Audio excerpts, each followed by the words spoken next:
Assalamualaikum warahmatullahi wabarakatuh. Ada yang menarik nih. Sejarah perang tidak hanya mencerminkan kekuatan fisik, tapi juga perkembangan teknologi, strategi, dan juga kecerdasan manusia. Dari zaman kuno hingga masa depan, teori perang pasti akan tetap berevolusi, menciptakan pendekatan baru yang semakin kompleks. Oke, mari kita urutkan berdasarkan perjalanan waktu. Yang pertama ada perang secara langsung, face to face.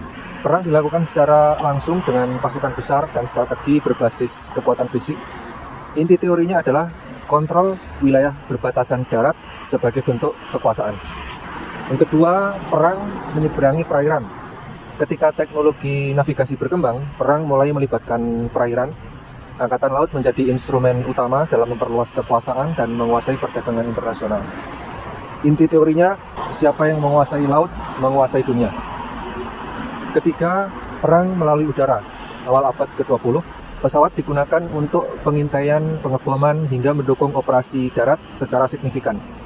Inti teori di sini, bahwasanya dominasi udara mempercepat kemenangan di medan perang. Keempat, perang roket dan nuklir. Era ini menandai penggunaan senjata jarak jauh seperti rudal balistik dan senjata nuklir, membuat perang menjadi ajang pertarungan psikologis dan juga politik. Inti teorinya adalah keunggulan teknologi dapat mencegah atau memenangkan perang tanpa pertempuran secara langsung. Yang kelima adalah proxy war, yaitu proxy war, perang secara tidak langsung. Di era perang dingin, perang sering terjadi secara tidak langsung melalui negara atau kelompok perantara. Tujuannya adalah untuk melemahkan musuh tanpa keterlibatan secara langsung. Inti teori mendukung pihak ketiga untuk mencapai tujuan geopolitik sambil meminimalkan risiko. Keenam adalah perang informasi dan operasi false flag. Perang modern sering melibatkan manipulasi informasi untuk menciptakan justifikasi konflik atau menghancurkan musuh secara psikologis. Inti teori di sini adalah menguasai narasi, berarti menguasai medan perang tanpa senjata. Yang ketujuh adalah perang teknologi tak berawak atau tanpa awak. Masa kini, era modern membawa teknologi seperti drone dan kendaraan otonom yang dikendalikan dari jarak jauh.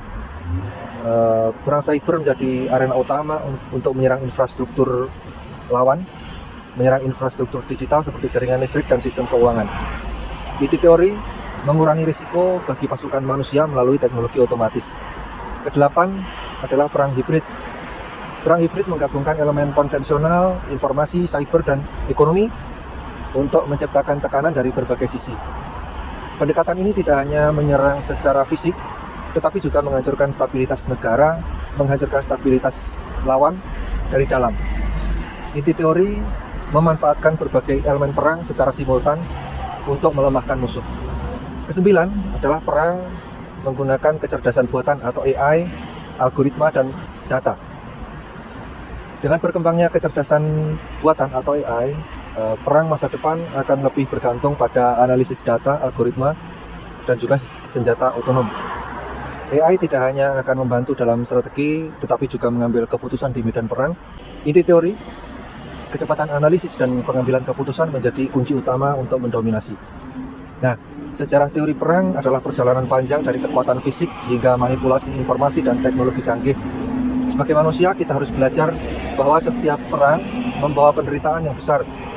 Dalam ajaran Islam, perang hanya dibenarkan sebagai jalan terakhir untuk mempertahankan keadilan, dengan prinsip bahwa perdamaian selalu lebih utama. Nah, mari kita berusaha menjaga harmoni dan mencegah konflik, karena sejatinya kemenangan sejati adalah perdamaian. Jangan lupa like, share, and subscribe untuk konten inspiratif lainnya. Terima kasih, semoga informasi ini bermanfaat. Assalamualaikum warahmatullahi wabarakatuh.